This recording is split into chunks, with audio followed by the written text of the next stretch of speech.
कि दारू के ठेके खोल दिए गए हैं। दारू के ठेके के ऊपर आज से नहीं, जमाने से पियक्कड़ों की एक लंबी लाइन लगी रहती है। अगर यही चीज कोई मुसलमान यदि इस तरीके की लाइन लगाता तो मैं समझता हूं, मैं क्या समझता क्या हूं, पूरे 100% दावे से कह रहा हूं कि पूरे देश की अभी मीडिया और जितने भारतीय जनता पार्टी के लोग हैं उस एक मुस्लिम समाज को बदनाम करने के लिए पूरा का पूरा महकमा भी लग जाता है। नमस्कार मित्रों, मैं धनेश्वर महतो।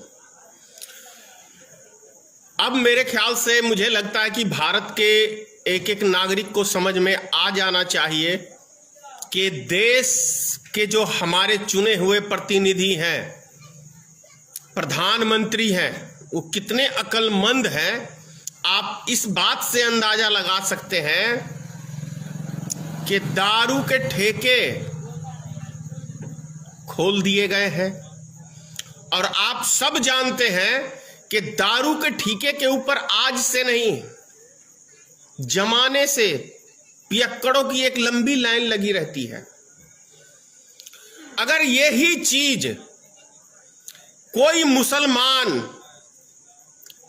यदि इस तरीके की लाइन लगाता तो मैं समझता हूं, मैं क्या समझता क्या हूं, पूरे 100% दावे से कह रहा हूं कि पूरे देश की अभी मीडिया और जितने भारतीय जनता पार्टी के लोग हैं उस एक मुस्लिम समाज को बदनाम करने के लिए पूरा का पूरा महकमा भी लग जाता और हिंदू मुसलमान करना चालू कर देता। लेकिन आज आप लोग ने देखा होगा न्यूज के माध्यम से कि किस तरीके से लंबी लंबी 2-2 किलोमीटर की, कहीं 1 किलोमीटर की लाइनें लगी। तो क्या इससे कोरोना वायरस नहीं फैलेगा? देश के गरीब मजदूर वो अपने घरों पे आने के लिए तरस रहे हैं, तब वहां सरकार कोरोना वायरस का हवाला दे रही है। लेकिन सोचने की बात है कि दारू बेचने के लिए कोई कोरोना वायरस किसी को नहीं फैलेगा। तो आप लोग समझ सकते हैं कि श्री नरेंद्र मोदी कितने अक्लमंद व्यक्ति हैं और कितने उनके मंत्रिमंडल में नेतागण हैं वो कितने अक्लमंद हैं, चाहे वो राज्य सरकार के हो चाहे वो केंद्र सरकार के हो। समझ सकते हैं आप लोग। मैं कहता हूं दारू को पूरे भारत में कम से कम अभी 1 साल के लिए बैन करना चाहिए, पूरे 1 साल के लिए पूरे भारत में। और जो व्यक्ति आज दारू में लंबी लंबी लाइनें लगा के खड़े थे उन व्यक्ति लग रहे हैं बेशर्म है। उनके अंदर कहीं भी मानवता नहीं झलकती है। उनको पीने खाने से मतलब है।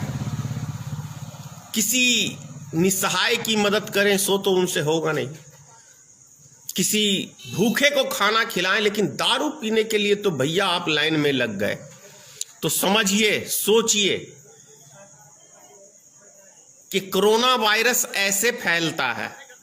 कोरोना वायरस देश में यदि फैला है तो सब्जी मंडी जो हजारों की संख्या में भीड़ लगी थी, मंडियों से फैला है। भीड़ भाड़ वाली जगह से फैला है जहां पे सरकार कंट्रोल नहीं कर पाई, वहां से कोरोना वायरस और फैला है।